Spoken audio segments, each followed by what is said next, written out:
name is Brandon Alford. Currently, I'm a reactor operator in training at the Kansas State University Trichum Mark II nuclear reactor facility. Today, I will be discussing the necessity of an expansion in our experimental capacity into cold neutron radiography of plants. The purpose of this presentation is to convince administration that this project must move on and to promote the allocation of funding to produce a state-of-the-art experimental station. I will begin this presentation by discussing the importance of this type of study, the biological aspects being studied by agronomists, the results that they're looking for, and the implementation of a station that can provide the results they are looking for. So at Kansas State University, every single department has its own mission statement. At the reactor, we have the mission statement as follows. The Kansas State University Trichum Mark II nuclear reactor facility supports academic and education programs, research, industrial service, and outreach. Majority of what we do is allow for an experimental space for researchers, industry experts, industry partners, educators, and students alike to study radiation and its effects on different types of materials. One of the major experiments that we carry out is something known as neutron radiography. Neutron radiography is much like an X-ray, except for instead of using a photon, a beam of neutrons is used to study the internal structure of a material. This can be used to find failure points within a steel, such as a wrench, or in this case to study a specific element's movement throughout a material. We will discuss the mechanics of this later on in the presentation. At Kansas State University, we must focus on the issues that face the world today. One of the foremost issues is water scarcity. The image below illustrates the projected water scarcity rates coming up in the year 2025. This illustrates that over half of the world's population will live in some form of water scarcity, meaning people living in these nations will have to decide between cooking, cleaning, or drinking, and watering their plants that they need to eat. This decreases the value of life across the board. We're seeing water scarcity affect places such as California or Arizona, where water is being rationed to provide for the bustling and growing agriculture industry. The agricultural industry is the source of 71% of all water usage across the world. This number can and should be decreased. We will discuss how now. Agronomists are scientists who study how plants grow, and they often look at how water moves throughout a plant's life cycle. First, water is provided to the soil by a process, precipitation, whether that's through natural processes such as rain or through an artificial irrigation system. Once the water hits the ground, there are two choices of where it can go. The first one is evaporation, where water is evaporated from the ground without ever interacting with the plant. This water is wasted in terms of plant growth. There's nothing we can do to reduce this evaporation rate, except for maybe turning off the sun, though I don't know how to do that. Agronomists don't know how to do that, and I think that would cause more issues. But what we can alter is transpiration. This is actually rather manipulable, as water moves from the roots into the plants and grows fruits. We can manipulate genetically how a plant is made up and how it processes water and its productions of fruits.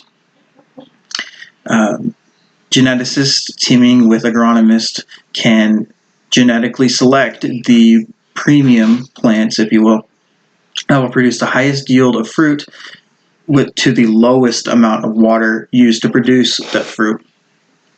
This is a study known as that has developed a term known as water use efficiency. which agronomists are trying to increase and improve. These are the types of images that agronomists are looking for. As you can see, there's several darker areas on these images. And these were taken using thermal neutron radiography.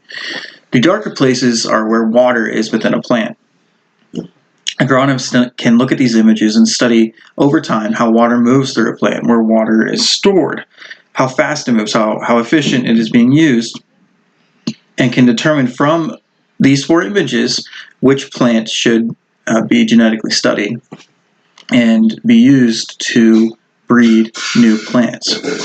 These were taken from Dr. Matsushima, who performed experiments on neutron radiography on hibiscus plants roughly 10 years ago.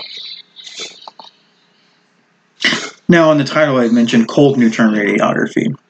Images before were taken using thermal neutron radiography. Cold neutron radiography is, just like it sounds, cold neutrons that are used for radiographic images.